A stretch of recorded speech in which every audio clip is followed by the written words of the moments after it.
여러분 안녕하십니까. 지금부터 국내 최대 규모의 국제 도로 사이클 대회인 투르 드 코리아 2014 대회, 오늘 그 첫 번째 날 경기를 함께 하도록 하겠습니다. 오늘 도움 말씀에는 이경훈 해설위원입니다. 안녕하십니까? 네, 안녕하십니까? 네, 앞으로 이제 저희 OBS가 오늘 첫날 경기를 시작으로 8일간의 경기와 그리고 종합적으로 1스테이지부터 8스테이지까지의 종합된 내용을 함께 하면서 총 9일간 여러분께 도로 사이클의 진수를 보여드릴 예정입니다. 자, 오늘 그 첫 번째 스테이지 경기를 함께 할 텐데, 이번 대회는 2007년부터 시작이 돼서 올해가 8회째입니다. 그러면서 올해 아주 의미 있는 그런 대회인데, 대회 등급이 올라갔어요. 네, 기존의 UCI 2.2등급에서 2.1등급으로 승격되면서 올해부터 좀 더 좋은 실력 있는 선수들과 아주 훌륭한 대회 진행을 보장받게 됐습니다. 네, 등급이 이제 올라가는 그런 기준, UCI, 이제 국제 사이클 연맹이 될 텐데, 어떤 기준으로 그렇게 등급을 올리게 되나요? 네, 가장 중요한 것은 이제 선수들의 안전인데요. 교통 통제라든가 그리고 또 원활한 대회 진행 등을 종합적으로 고려해서 네. 국제 사이클 연맹인 UCI가 각 대회의 등급을 정해주도록 합니다. 네, 그렇게 되면 만약에 올해부터 등급이 올라갔기 때문에 올해 대회에서 뭐 큰 안전상의 문제가 없거나 대회가 무난하게 치러졌을 경우에는 뭐 대회 등급이 떨어지거나 다시 그런 일은 없죠? 네, 그런 일은 거의 없고요. 네네. 일단 대회 등급이 올라갔기 때문에 좀 더 좋은 선수들을 많이 초청을 할 수 있게 됐고요. 네. 또한 그 높은 등급일수록 우승 시에는 많은 UCI 포인트를 받을 수 있게 됩니다. 그렇군요. 그럼 이러한 그 점들이 선수들을 좀 더 좋은 선수들을 계속해서 초청할 수 있게 되는 그 원동력이 돼서 네. 향후에도 계속해서 저희 투르 드 코리아가 아주 좋은 대회로 계속 유지가 될 수 있을 것으로 보입니다. 네, 이 투르 드 코리아 8회째고 지금 국내에 이 사이클을, 도로 사이클을 좋아하시는, 직접 경험하고 즐기는 동호인 수는 어느 정도 됩니까? 동호인들 주말마다 정말 한강이라든가 네. 아니면은 이쪽 서울 수도권이라든가 부산 대도시를 중심으로 네. 수많은 사이클 동호인들이 활동을 하고 계신데요. 네. 특히 투르 드 코리아의 그 엘리트 대회 자매격인 투르 드 코리아 스페셜 대회라는 걸 매년 함께 개최를 하고 있습니다. 그렇군요. 이런 대회는 동호인들, 전국 동호인들 약 200명 가량을 초청해서 그 거의 엘리트와 비슷한 그런 경기를 진행을 보여주는데요. 네. 참 동호인 실력들이 아주 많이 올라왔음을 보여주고 있습니다. 자, 일단은 2.2등급에서 대회가 2.1등급으로 격상이 됐는데 2.1과 2.2가 의미하는 숫자의 어떤 속뜻은 어떻습니까? 네, 앞쪽에 있는 2는 네. 바로 이 투르 드 코리아가 구간 경기라는 의미인데요. 각 스테이지로 구성된 그 여러 일 동안 그 진행이 되는 경기 같은 경우는 2가 들어가고 네. 단 하루 만에 끝나는 대회는 앞에 있는 숫자가 1이 주어지게 됩니다. 네. 그리고 뒤에 있는 2.2에서 2 같은 경우에는 대회 등급인데 네. 2에서 1로 올라갈수록 더 높은 등급이고요. 네. 1 위에는 HC급이라는 또 불어로 이제 아웃 오브 캐테고리라는 의미를 가진 그런 HC 등급의 대회가 있고 네. 그 위에는 이제 월드 투어라고 사이클링 세계에서 가장 높은 등급의 대회들이 있습니다. 그렇다면 전체 이제 대회 등급을 지금 말씀해 주신 것을 종합하면 4등급으로 나눌 수가 있는데, 일단 뭐 최하 등급이었다가 그 위 등급으로 올라선 첫 번째 대회가 이번에 이제 투르 드 코리아 2014가 될 텐데, 그렇다면 이제 좀 궁금한 것이 좀 몇 년 더 이 대회가 치러지면서 두 번째 단계로 올라갈 수 있는 가능성도 있겠죠? 네, 충분히 있습니다. 네. 그러면 이제 가장 높은 단계는 월드 투어에 해당하는 그런 아주 유명한 국제적인 대회들은 어떤 것들이 있습니까? 네, 월드 투어에는 뭐 누구나 한 번쯤은 들어보셨을 만한 투르 드 프랑스라는 대회도 있고요. 네. 또 이탈리아에서 열리는 그 그랜드 투어 경기인 지로 디탈리아, 또 스페인에서 열리는 부엘타 스파냐 등등의 그런 큰 스테이지 레이스들이 있고요. 네. 또 네. 그렇습니다. 자, 우리가 지금 이번 대회 총 20개 팀 가운데 5개 팀이 우리 대한민국 팀들이 될 텐데, 뭐 서울시청 팀도 있고 국가대표 팀도 있고 이렇게 차차 소개를 해드리겠습니다만 팀들이 있습니다. 우리나라 도로사이클 선수들, 우리나라에서 국내에서 상위권에 해당하는 선수들의 국제적인 어떤 수준은 어느 정도라고 보세요? 뭐 일단은 대부분의 그 한국 그 팀들은 다 컨티넨탈 등급이기 때문에 최고 수준인 월드 투어 대회는 참가하지 못하지만 아시아 투어에서는 굉장히 좋은 성적을 거두고 있는 만큼 추후에는 한국 선수들도 월드 투어, 투르 드 프랑스 같은 큰 무대에서 분명히 경합을 할 수 있을 것이라고 믿습니다. 네, 지금 뭐 컨티넨탈 팀이라는 말씀을 해주셨어요. 앞서 저희가 대회 등급을 4등급으로 소개를 해드렸고 팀별로도 그 수준에 따라서 팀이 이제 그룹이 구분이 되잖아요. 예. 그 부분들 좀 더 부연해서 설명을 해주신다면요. 네, 그 팀에는 컨티넨탈 팀이 이제 UCI에서 분류하는 가장 낮은 등급의 팀이고요. 네. 그 위에는 프로 컨티넨탈, 네. 그 위에는 월드 투어 팀이 있습니다. 아, 그래서 그렇군요. 예, 대부분의 아시아 투어 이제 팀들은 컨티넨탈급으로 이제 대륙 팀이라고 하죠. 네. 그 위에는 이제 프로 컨티넨탈 팀인데 이번 투르 드 코리아에는 프로 컨티넨탈 팀과 컨티넨탈 팀만이 참가하게 됩니다. 일단은 프로 컨티넨탈 팀이 3팀이 참가하는 것으로 소개가 되고 있는데 프로 컨티넨탈 팀이 참가한다라는 것 자체는 어쨌든 대회 등급과도 무관하지 않다 이렇게 볼 수 있겠죠. 네, 맞습니다. 네. 자, 그러면은 일단 이번 2014 대회를 본격적으로 보기 앞서서 지난해 대회 주요 장면을 준비를 했습니다. 투르 드 코리아 2013 주요 장면 먼저 보겠습니다. 자, 지금 보고 계신 모습은 지난해 첫 번째 스테이지 1구간 천안에서 무주까지의 구간 172km의 구간이 되겠습니다. 네, 첫날이기 때문에 아무래도 첫날 우승하는 팀은 그 종합 순위까지 가져가오게 됩니다. 네네. 구간 레이스이기 때문에 그래서 그렇죠. 첫날에 보통 긴장감이 아주 높아지고요. 네. 모든 팀들이 스테이지 우승을 위해서 아주 적극적으로 움직이게 됩니다. 네. 자, 천안에서 무주 구간이고요. 일단 뭐 국도변을 가면서 좁은 길도 있고 넓은 길도 있습니다. 특히 도로 사이클에서는 이 펠로톤이라는 용어가 상당히 일반화되어 있잖아요. 네, 펠로톤이라는 것은 프랑스어로 이제 털뭉치라는 의미인데요. 네. 워낙 복잡하게 얽혀 있는 그런 선수들의 그 뭉치를 펠로톤이라고 부릅니다. 네. 또 이 펠로톤은 아무래도 여러 팀들이 같이 있기 때문에 그 팀들의 그 이익이라든가 목적에 따라서 네. 굉장히 유기적으로 움직이는 한 큰 덩어리가 됩니다. 네, 이 펠로톤은 결국 사이클에서 가장 중요하다고 볼 수 있는 전략적인 측면에서 맞춰서 보시면은 이해가 빠르지 않을까 생각이 되고 대형도 여러 가지가 있잖아요. 네, 그렇습니다. 네. 아무래도 이 사이클에서 가장 중요한 두 가지 요소를 꼽는다면 바람과 오르막인데요. 네. 네. 자, 1구간 우승자 크리스티안 제 스바라글리 선수의 모습이었죠.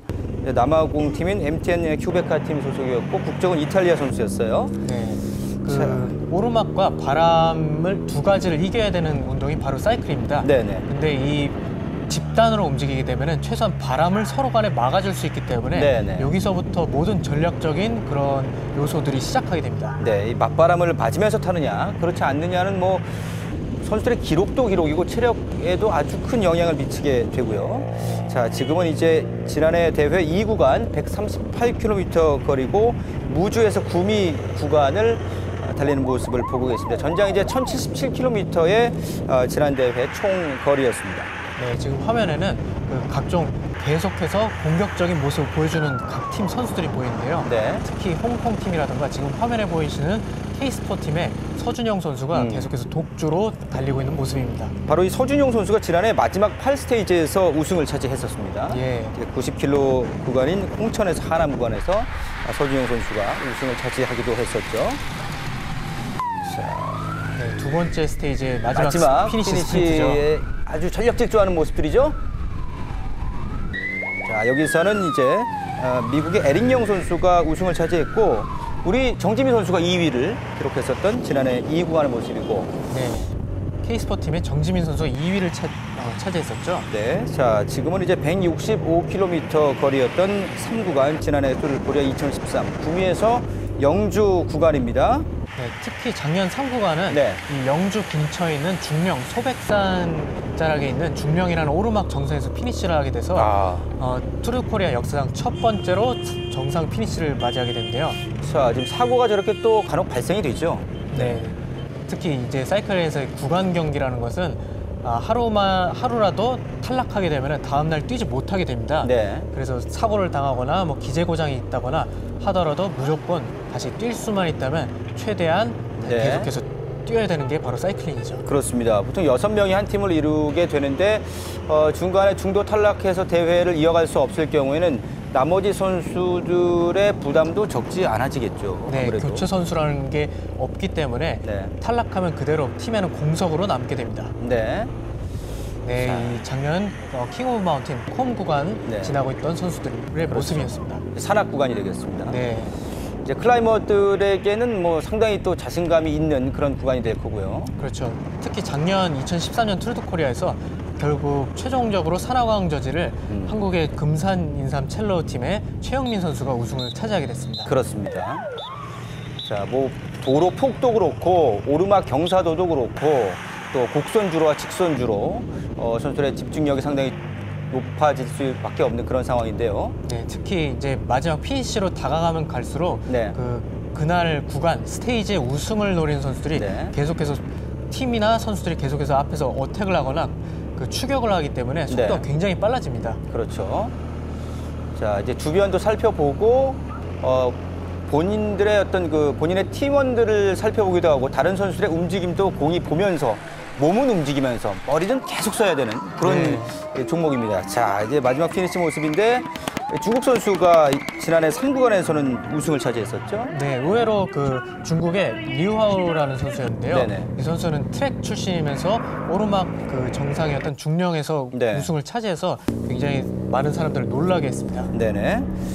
자, 이제 4구간의 모습을 보고 계신데 156km의 거리였고 영주에서 이제 충주, 경북에서 이제 충청도로 넘어가는 그런 거리 구간이었습니다. 네, 초반부터 굉장히 공격적인 모습을 보이는 선수 때문에 네. 속도가 굉장히 빠른 모습을 보실 수 있죠. 네. 어쨌든 뭐 도합 1000km가 넘는 그런 거리이기 때문에 선수들이 대단한 어떤 근지구력과 함께 순발력, 또 정신력, 그리고 지략 이런 것들이 종합돼서 대회를 치르고 있는 지난해 모습을 볼 수 있습니다. 네, 그렇습니다. 특히 구간 경기라는 것은 네. 매일 100km에서 200km 사이의 장거리를 달린 후에 네. 바로 또 다음 날 계속해서 똑같은 거리를 또 산을 올라야 되는 경기이기 때문에 네네. 정말 선수들에게 체력적 부담이 엄청나죠. 네. 보통 이제 8구간 가운데 4구간이라면 이제 선수들이 정말 아무리 노련한 선수들이라 할지라도 많이 지칠 그런 구간이잖아요. 네, 맞습니다. 네, 작년 종합 우승의 꿈을 향해 참가했던 니포데로사의 훌리안 아레돈도라는 선수인데요. 네네. 이 선수는 오르막이 굉장히 강한 선수였는데 원했던 스테이지 3의 구간 우승을 차지하지 못하자 계속해서 앞에서 브레이크어웨이를 시도하면서 스테이지 우승을 사냥하는 모습이었습니다. 네. 자, 이제 4구간의 거의 막바지 장면으로 보이는데요.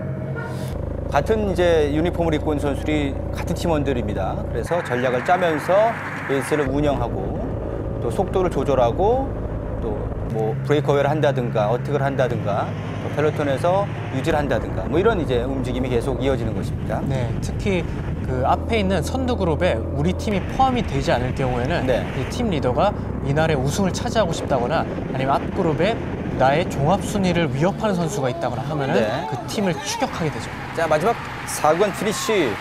이때 에릭영 선수가 2구간에 이어서 두 번째 구간 우승을 차지했었어요. 네, 두 개의 우승을 차지했었던 팀 업턴 캘리 베네핏 스트래티지 팀이었는데 아쉽게도 네. 올해는 초청이 되지 않았습니다. 자, 지금 보고 계시는 화면은 이제 5구간인데 지난해는 올해 대회는 없습니다만 팀 타임 트라이얼이라고 일종의 뭐 팀 독주 그런 구간이 되겠죠. 네, 각 팀 간의 순수한 팀만의 실력을 경합하게 되는 그런 경기 방식인데 예. 일반적으로는 펠로톤에 있으면은 어떤 선수들은 바람을 막고 어떤 선수들은 바람을 막지 않는 데 비해서 이 팀 타임 트라이얼에서는 우리 팀만의 힘으로 피니시 라인까지 도달해야 되는 경기입니다. 네. 그래서 팀 간의 전력 차이가 극명하게 보이는 그런 경기 형태입니다. 네. 그럼 팀원들의 어떤 호흡이 일반 구간 못지않게 상당히 더 어떻게 보면 더 부각되는 그런 구간이었고 이때는 이제 많은 팀들이 호흡을 맞춰가면서 기록 단축을 위해서 애쓰는 모습인데요. 네, 특히 네 번째 주자의 기록으로 팀 전원에게 함께 들어온 팀 전원에게 기록이 부여되기 때문에 네. 어느 한 선수가 뒤처진다고 해서 그대로 달릴 수 있는 건 아니고 네. 최대한 호흡을 맞춰가면서 끝까지 함께 가야 좋은 성적을 낼 수 있는 그런 경기였습니다. 자, 당시에는 이제 남아공의 MTN 쿠베카 팀이 팀 트라이얼, 타임 트라이얼에서 1위를 차지했었고요. 자, 화면을 봤고요. 지난 대회 부문별 순위를 최종 순위를 살펴보겠습니다. 개인 종합 순위인데요. 1위에 마이클 커밍, 영국 선수고 RCJ 팀에서 소속이 되면서 전체 25시간 34분 29초의 기록을 나타냈고요. 청킹록 선수가 6구간까지 1위를 달리다가 네. 전체 기록에서 불과 9초 차이로 아쉽게 2위에 그치고 말았었죠. 네, 마이클 커밍 선수가 후반부 산악 구간에서 네. 앞선 그 브레이커웨이 성공하면서 청킹록 선수와 시간 차이를 벌린 데 성공하면서 우승을 차지하게 됐었습니다. 네, 그리고 자발라 구티에레즈 선수, 스페인 선수, CWO 팀에 소속된 선수가 약 한 1분 정도 뒤에 들어오면서 종합 기록이 되겠죠. 3위에 올랐습니다. 네, 라파 콘돌 JLT 팀의 그 마이클 커밍이 우승을 하면서 네. 올해 1번 배번을 부여받게 됐습니다. 자, 스프린트 종합순인데요. 알베르토 체킨 선수, 이탈리아 선수가 62포인트, 그리고 크리스티안 스바라글리, 이탈리아 역시 선수고요. 자, 53포인트, 그리고 에릭영 선수가 앞서 보셨죠? 2구간과 4구간 우승을 차지했던 선수가 스프린트 종합순위 45점으로 3위를 차지했는데 일단 전체적인 구간에서 스프린트 구간, 스프린트 지점이 어떤 의미고 또 어떤 방식으로 점수가 포인트가 부여가 되는지 좀 설명을 해주시죠. 네, 스프린트 포인트라는 것은 그 한 구간마다 중간 스프린트 지점과 피니시 라인에 있는 그 스프린트 두 가지 스프린트를 하게 되는데요. 네네. 중간 스프린트 구간에서는 약간 소정의 스프린트 포인트가 부여되지만 네. 피니시 라인에서 아주 많은 포인트가 주어지기 때문에 네. 이 스프린트 종합 순위라는 것은 곧 얼마나 꾸준하게 상위권으로 이 스테이지를 마쳤냐 그런 것의 척도로 볼 수 있습니다. 자, 그리고 이제 클라이머들이 강점인 킹 오브 마운틴 산악 왕을 가리는 산악 구간 종합 순위 지난 대회 순위를 보고 계신데 자랑스럽게도 최영민 선수가 지난해 금산 인삼 첼로팀에 속하면서 54포인트로 1위에 올랐었죠. 네. 자, 그리고 대만의 펜천카이 선수가 50포인트로 2위, 그리고 콜롬비아 소속의 국적의 아레돈도 선수가 40포인트로 3위를 종합적으로 기록을 했었는데 이 산악 구간에서는 사실 그 클라이머들이 강점인데 오르막을 잘 탈 수 있는 어떤 좀 훈련 방법이랄까 이런 것들이 있습니까? 오르막은요. 네. 아무래도 여러 가지 형태의 오르막이 있는데 네. 그 정말 꾸준히 많이 타는 수밖에 없겠죠. 네. 특히 이 최영민 선수는 작년에 산악왕저지를 차지했을 때 네. 원래 강점이 개인 독주에 있는 선수였기 때문에 아시안 게임 메달리스트이기도 하고요. 그렇죠. 그래서 작년 산악왕저지를 차지했을 때 많은 사람들 놀라게 했습니다. 네. 자, 그리고 또 하나의 부문이 만 23세 미만 선수들 가운데 가장 시간을 단축해서 빠른 기록으로 들어온 선수를 뽑는 베스트 영 라이더 종합순위 전체 2위를 차지했었던 청킹록 선수가 이 부문에서는 1위에 올랐죠. 네. 네. 자, 메인테스 루이스 그리고 에릭 셰파드 남아공 호주 선수까지 3위로 기록이 된 바 있습니다. 자, 단체 종합순위입니다. MTN 큐베카 팀이 전체 75시간 33분 59초로 1위, 아시안 레이싱 팀이 일본 소속으로 2위, 그리고 챔피언 프로사이클링 팀 중국 팀이 3위를 차지한 바 있습니다. 네, 단체 종합 순위는 그 각 스테이지별 1, 2, 3, 3번 주자까지의 시간을 합산해서 네. 그 기록을 내기 때문에 개인 종합보다는 시간이 굉장히 많은 것을 보실 수 있습니다. 네, 자, 이번 대회 트루드 코리아 2014, 2007년부터 시작을 해서 이제 8회 대회째라고 말씀을 드렸고 대회 등급도 2.2에서 2.1 등급으로 올라갔다는 말씀도 앞서 모두에 전해드린 바가 있습니다. 자, 이번 대회 전체적인 개요를 일단은 화면을 통해서 살펴보고 계속 이어가도록 하겠습니다.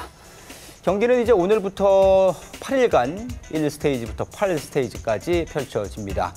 12개 나라 그리고 20개 팀 200여 명, 선수가 120명, 임원이 80명에서 선수단이 꾸려져 있고 총 거리가 1259km, 지난해 같은 경우는 1077km였는데 올해는 이제 팀타임 트라이얼 구간이 빠졌어요. 네.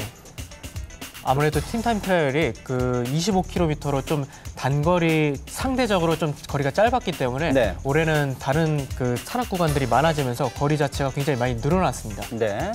자, 총 거리 1259km. 하남에서 출발을 해서 충주와 무주, 구례, 구미, 그리고 영주, 평창, 양양의 구간을 통과하게 되면서 어떻게 보면은 우리 대한민국의 아름다운 대자연을 즐기면서 즐기긴 선수들이 좀 쉽지 않겠지만 어쨌든 도전과 감동의 그런 의미 있는 레이스를 펼치는 대회다 이렇게 말씀을 드릴 수가 있겠습니다. 자, 주목할 만한 선수 아무래도 지난해 종합 1위를 차지한 라파콘돌 JLT 팀 영국 선수죠. 마이클 커밍 선수. 그리고 2위에 올랐던 첸킹록 선수. 우리 박성백 선수는 KS포 소속인데 2007년 대회와 2012년 대회에서 개인 종합 우승을 차지했었죠. 네. 박성백 선수는 아무래도 뭐 한국 선수 중에 가장 뛰어난 선수 중 한 명이라고 평가받는 만큼 네. 굉장히 많은 기대를 안고 있습니다. 네. 자, 박성백, 마이클 커밍, 첸킹룩 선수. 그래서 이번 대회에 지금 주목할 만한 선수, 우리 선수 한 명 포함해서 소개를 해드렸는데 그래도 뭐 종이 한 장 차이 아니겠습니까? 전체적인 선수들의 어떤 수준 자체가요. 네, 아무래도 또 그 구간 경기이기 때문에 단 하루를 잘 타는 것보다 꾸준하게 후반부까지 이어가는 것이 굉장히 중요한데요. 네. 특히 올해 투르 드 코리아 2014년 투르 드 코리아는 후반부로 가면 갈수록 산악 구간들이 많아지기 때문에 정말 막판에 있는 남아있는 체력이 큰 변수입니다. 네, 체력 안배를 어떻게 하느냐, 또 경기 운영을 어떻게 하느냐 상당히 중요한데 글쎄요, 지금 뭐 도로사이클 대회에 참가하고 있는 선수들 커리어들이 다 각양각색이고 23세 이하 베스트형 라이더 부문도 있다라는 말씀을 해드렸는데 일반적으로는 도로사이클 선수들의 전성기 나이가 어느 정도로 분포가 되어 있습니까? 네, 일반적으로는 도로사이클 같은 경우에는 정말 수많은 전략과 네. 경험이 쌓여야 되기 때문에 보통은 30살 이후, 30살 초반쯤에 전성기를 맞이한다고 봅니다. 네. 특히 투르 드 프랑스 같은 전 세계적인 대회에서도 우승자들을 보면은 20대에 우승하는 경우는 거의 없다고 할 수 있을 정도로 네. 정말 다른 스포츠와는 다르게 네. 좀 늦게 피는 스포츠라고 볼 수 있죠. 네. 자, 어쨌든 뭐 투르 드 프랑스에 비해서는 아무래도 전체적인 길이도 좀 구간 길이도 짧고 일정도 짧지만은 대회가 거듭되면서 좀 의미 있고 또 수준 높은 대회로 계속 발전했으면 좋겠고요. 그리고 앞서 이제 화면에서 보내드렸던 각 부문별 우승자가 입는 저지가 있어요. 네. 네. 자, 보시죠. 리더스 저지가 되겠습니다. 개인 종합 우승을 차지하게 되면 노란색 저지를 입게 되죠. 네. 뭐 마치 골프에서 마스터스 우승하면 초록색 재킷을 입는 거나 그린 그렇죠. 재킷을 입는 거나 마찬가지가 될 텐데 여기서 조금 더 부연해서 설명을 해드리자면 1구간부터 8구간 있지 않습니까? 네. 그런데 1구간에서 우승을 한 선수가 2구간에 이제 들어설 때 경기에 임할 때는 저 노란색 저지를 입게 되죠. 맞습니다. 네네. 아무래도 이 노란색 저지를 입는다는 것은 지금 이 경기를 내가 리드하고 있다 이런 것을 다른 선수들에게 알리게 되는데요. 네. 뭐 많은 선수들에게 많은 사람들에게 주목을 받을 수 있는 방법이기도 하지만 네. 또 특히 레이스 중에 이 리더 저지라는 무게감이 상당합니다. 아, 그렇죠. 아무래도 리더 저지를 입게 되면은 굉장히 그 모습이 튀기도 하고요. 네. 또 뭔가 움직이게 되면 다른 선수들이 모두 주목하고 견제를 하기 때문에 네네. 이 리더 저지라는 게 정말 엄청난 무게감이 느껴지게 되는 것이죠. 네, 그리고 이제 스프린트 지점 구간 우승을 차지한 선수는 저렇게 스카이블루 컬러의 저지를 입게 되는데 역시 마찬가지입니다. 어떤 부분이든 그 전날 구간에서 1위를 차지한 선수는 그 다음날 똑같은 개념으로 같은 그 저지를 입고 경기에 나서게 되는데 만약에 두 부문에서 우승을 했을 경우는 어떻게 됩니까? 네, 만약에 첫날 우승을 한 선수가 네. 최종적으로 개인 종합 저지와 네. 스프린트 저지를 둘 다 가져가게 된다면은 아무래도 개인 종합 저지가 좀 더 상위 등급의 저지이기 때문에 네네. 옐로우 저지, 노란색 저지를 먼저 입게 되고요. 아하, 그렇군요. 파란색의 스프린트 저지는 차순위자, 네. 스프린트 구간에서의 차순위자 선수가 입게 됩니다. 그러니까 스프린트 구간에서 만약에 2위를 차지한 선수가 있고 1위를 차지한 선수가 개인 종합 우승을 차지했을 경우에는 스프린트 2위 선수가 파란색 저지를 입게 된다. 그렇게 네. 정리가 되겠고요. 그리고 이제 레드 폴카도트 오신 산화광 저지 마찬가지 그리고 베스트형 라이더는 23세 미만에게 가장 빠르게 완주한 선수에게 주는 이제 화이트 저지가 이게 구분이 되어 있습니다. 자, 이렇게 전반적으로 살펴봤는데요. 이제는 선수들이 중요한 것이 코스를 어떻게 운영하고 전략을 짜느냐가 중요한데 오늘 첫 번째 날입니다. 이 하남에서 출발해서 이제 충주까지 가는 그런 구간이 될 텐데요. 자, 이번에 대회는 총 8구간으로 구성이 되어 있고요. 앞서 말씀드린 것처럼 하남에서 출발하고요. 이제 양양까지 쭉 이어지게 되는데 보시죠. 왼쪽에 하남이 보이시죠? 경기도 하남에서 충주, 우주, 구리, 구미 또 영주 뭐 이런 식으로 쭉 올라서 평창까지 양양 이렇게 진행이 되는데요. 특히 이번 투르 드 코리아에서는 가장 중요한 점 중에 하나가 네. 그 후반부에 산악 구간이 아주 늘었다는 점인데요. 네네. 네, 첫날 경기 스테이지 지도와 함께 고도표가 고도표가 나왔습니다. 자, 지금 첫 번째 스테이지의 어떤 코스 난이도랄까요? 어떻게 보십니까? 네, 일단 첫날은 큰 산, 일단 4등급 산악 구간이 하나 포함되어 있긴 하지만 네. 큰 산은 없는데 네. 대신 그 작은 오르막들이 굉장히 많습니다. 이렇게 되면은 아무래도 첫날인 만큼 선수들 긴장감도 굉장히 높고요. 네. 첫날 우승하게 되면은 많은 그 저지를 한 방에 입게 될 수 있다는 그런 기대감에 네. 많은 선수들이 어택에 나서게 되는데 이런 작은 언덕들이 그런 어택의 발판이 돼서 네. 굉장히 공격적이고 숨가쁜 레이스가 진행될 가능성이 아주 높습니다. 네. 지금 보게 되면 왼쪽 하단에 나온 것이 전체 기준이 이제 고도가 되겠고요. 파란색이 이제 오르막, 내리막 이런 고도의 어떤 분포를 볼 수가 있고 조금 작게 나와 있습니다만 중간에 이제 34km 지점에서 산당 구간, 이쪽이 경기도 양평군 강화면인데요. 자, 이쪽이 이제 스프린트 구간이 되겠습니다. 자, 오늘 경기 이제 첫 번째 구간의 경기 개막 행사 장면이 되겠죠.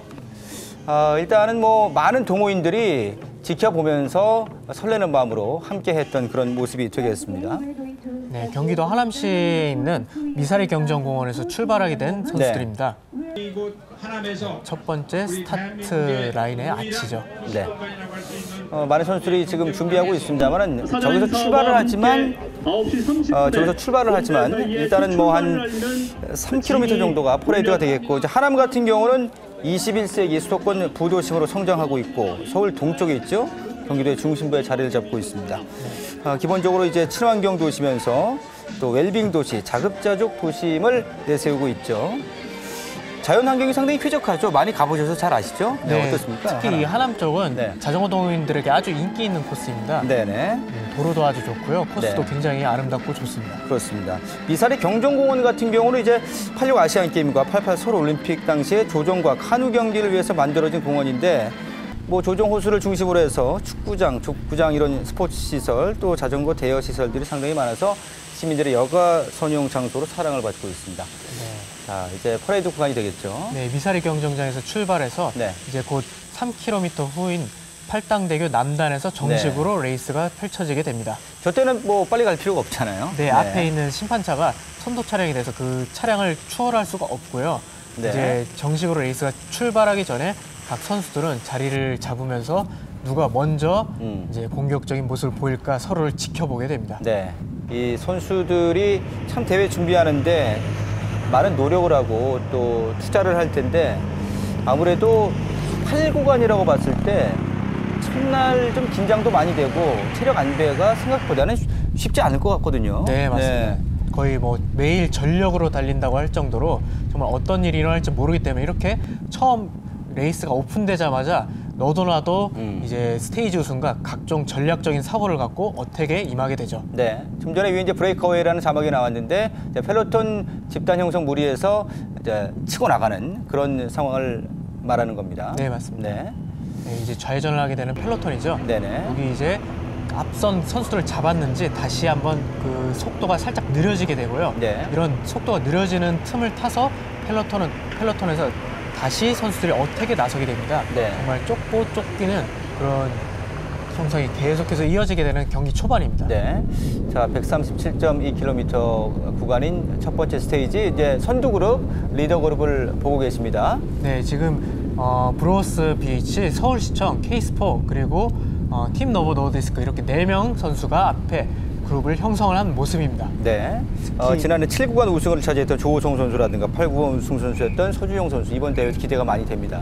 네, 특히 이 첫 번째 그룹에는 네. 서울시청의 이승건 선수와 함께 네. 박성백 선수 이미 투르 드 코리아 2회를 우승한 선수인데 네. 이렇게 초반부터 브레이크웨이를 시도했다는 것은 굉장히 좀 공격적인 모습을 보여주고 있는 것이죠. 네. 자, 우리 선수들도 상당히 지금 뭐 실력 차이가 크지 않잖아요, 전반적으로. 네, 맞습니다. 네. 아무래도 또 아시아 투어 같은 경우에는 각 팀에 6명의 선수들이 있기 때문에 네. 그 펠로톤을 컨트롤하기가 조금 힘듭니다. 왜냐하면 월드 투어 같은 경우에는 8명이나 9명의 선수들이 함께 달리게 되는데 네. 그 선수들 수가 많으면은 앞에 나가서 그 펠로톤을 끌거나 앞에 있는 그룹을 추격하거나 하는데 좀 더 유리한 반면에 네. 이렇게 6명이 있으면은 그런 선수들 수가 부족하기 때문에 네. 조금 더 공격적인 모습을 많이 보여주게 되죠. 네. 이 펠로톤도 이제 보면 도로 모양이나 상황에 따라서 대형이 여러 가지가 있는데 글쎄 앞에서 있을 때의 장점, 이제 스프린트 구간에 대한 표시가 나오고 있죠. 네, 첫 번째 중간 스프린트 구간 중간 여기서는 스프린트. 네, 형광색의 코레일 팀. 네, 코레일 팀 선수 장경구 선수와 정춘교 선수 네. 그리고 한국 선수 함께 들어왔는데요. 네네. 장경구 선수가 일단은 5포인트를 획득하는 모습이죠. 네, 그리고 이어서 정춘교 선수와 임재현 선수가 뒤따라오는 모습이었습니다. 네네. 네, 여기 장경구 선수 한국의 뭐 차세대 대들보라고 할 수 있는 아주 강한 선수인데 네. 이 선수 지금 홀로 독주를 시도하고 있는 모습이었죠. 네. 자, 다시 펠로톤 무리 집단의 모습을 보고 계시고요. 장경구 선수가 상당히 출발이 깔끔한 모습을 보여줬군요. 네, 장경구 선수의 이제 뒤에 있는 다른 팀의 선수들이 합류하면서 함께 그룹을 만들어서 이제 좀 브레이크웨이를 형성하려고 계속 노력하는 모습입니다. 네. 앞에 아무래도 브레이크웨이가 계속해서 만들어졌다가 흡수됐다를 반복하고 있는데 네. 아무래도 그 브레이크웨이가 하나 고정돼서 있지 않으면은 펠로톤에서는 그만큼 계속해서 어택이 이어지게 되는데요. 네. 그래서 펠로톤에서도 좀 브레이크웨이가 형성되기를 기대하는 그런 눈치였겠죠. 네. 자, 아주 열정적인 응원 모습도 나오고 있고, 뭐 우리나라 선수들뿐만이 아니라 지난해 단체 우승을 차지한 MTN 큐베카 팀을 응원하는 네, 그런 모습도 있었네요. 네, 프로컨티넨탈 팀이기 때문에 아무래도 네. 이번 대회에서 아주 좋은 성적을 거둘 것으로 기대가 되는 팀이죠. 네. 네, 이 선두 그룹에 지금 K스포 팀의 123번 선수 네. 김도영 선수가 함께 달리고 있는 모습입니다. 네. 네, 자. 여기 또 1번 선수 작년 우승자인 마이클 커밍 선수도 네. 이 그룹이 아무래도 끝까지 갈 수 있을 것이라 판단을 했는 모양인지 앞에 합류하는 모습이죠. 네. 네, 여기는 첫 번째 산악 구간입니다. 네네.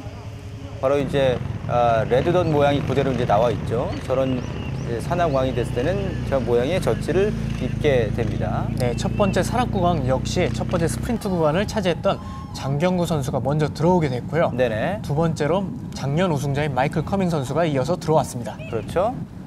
네, 세 번째는 다리오 에르난데스. 에르난데스 이아나 선수가 들어오게 됐고 이제 이 앞에 있는 3명의 선수를 추격하는 펠로톤의 모습입니다. 자, 이제 또 다시 이제 일자로 들어선 펠로톤에 형성된 모습인데 보통 이제 펠로톤 정도의 어떤 인원을 봤을 때는 최소한 15명 이상 정도는 좀 모여 있을 때 흔히들 펠로톤이라고 얘기를 하게 되고요. 네, 여기는 이제 최선두 그룹이죠. 네네. 이 정도는 굉장히 큰 규모이긴 하지만 네. 아무래도 펠로톤처럼 집단적으로 팀끼리의 그런 집단적 사고를 가진 그룹이 아니기 때문에 그냥 선두 그룹이라고 부르게 되고요. 그렇죠. 네, 여기 2명의 서울시청 선수들이 포함이 돼 있습니다. 네. 그러니까 이제 같은 팀 선수들이 많지 않고 약간 따로따로 레이스가 뭉쳐진 경우에는 이제 펠로톤과 약간 좀 느낌이 다르다라고 보시면 될 것 같고요. 네, 각자 다른 목적으로 형성이 된 그룹이기 때문에 아무래도 네. 좀 더 협조가 안 된다거나 그런 모습을 보일 수 있죠. 네. 조금 전에 화면에 그 서울시청의 조우성 선수가 포함이 돼 있었는데 이 조우성 선수 정말 한국 사이클링의 대들보죠. 그렇죠. 네. 조성 선수는 뭐 어쨌든 우리나라 사이클에서는 웬만큼 국제대회를 보신 일반 팬들도 흔히 들어서 알고 있는 익숙한 이름이 되겠습니다. 자, 저 자세는 뭔가요? 지금 내리막인데 네. 그 내리막에서 최대한 공기역학적으로 아주 유리한 자세를 잡기 위해서 네. 아예 자전거 탑 튜브라고 부르는 그 윗부분에 앉아 있는 모습입니다. 안장에 앉는 것보다 아예 밑으로 내려가게 되면 페달링을 하는 것보다 네. 오히려 더 빠르게 달릴 수 있습니다. 네.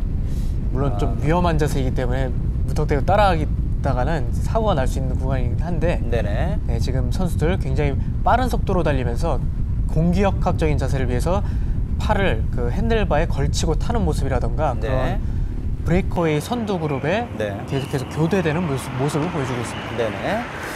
자, 오늘 트로트 코리아 2014 1구간 모습을 지금 보고 계신데요. 의욕적으로 레이스에 나서고 있는 각국 선수들의 모습을 볼 수가 있겠습니다. 자, 일단 저희가 조금 충분한 어떤 경기 화면을 제공해 드렸어야 되는데 다소 좀 부족했던 면이 있었던 것 같습니다. 내일부터는 저희가 충분한 어떤 경기 내용을 화면으로 준비해서 함께 할 것을 약속을 드리겠고요. 오늘은 조금 아쉬움이 있지만 양해를 구하고요. 오늘의 어떤 1스테이지의 경기 결과를 화면으로 끝으로 확인해 보도록 하겠습니다.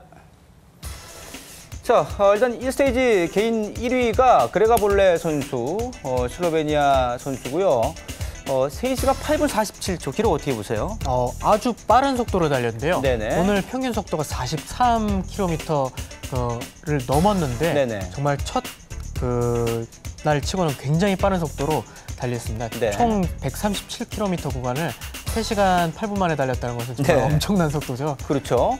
자, 그리고 2위에 닐 반더플로그 선수, 호주 선수인데 3위에 우리 박건우 선수가 들어갔고 4위에 마르코 벤파토, 이탈리아, 그리고 크리스티안 스바라글리 선수 역시 이탈리아 선수. 그러나 팀은 MTN 투베카 남아공팀 소속인데 지금 재밌는 것은 시간이 다 똑같아요. 이거 좀 부연 설명이 필요할 것 같습니다. 네, 일단 첫 번째 첫날 경기 결과가 굉장히 의외로 흘러갔는데요. 네. 아무래도 약간 평지였던 그런 코스였기 때문에 네네. 정말 거의 대부분의 선수들이 포함돼서 함께 스프린트를 경합을 벌일 것이라고 예상을 했었는데 네. 이 첫날 경기 결과가 그레가볼레가 우승을 일단 차지를 했고요. 네. 약 60명가량의 선수가 함께 들어왔습니다. 네. 이 선수들은 이제 아무래도 지금 시간이 동타임 적용을 시켜주게 되는데 네네. 이 동타임이라는 것은 후반부에 이 스테이지 우승을 경합하는 선수들과 개인 종합, 최종 개인 종합을 경합하는 선수들이 서로 엉키지 않도록 네. 좀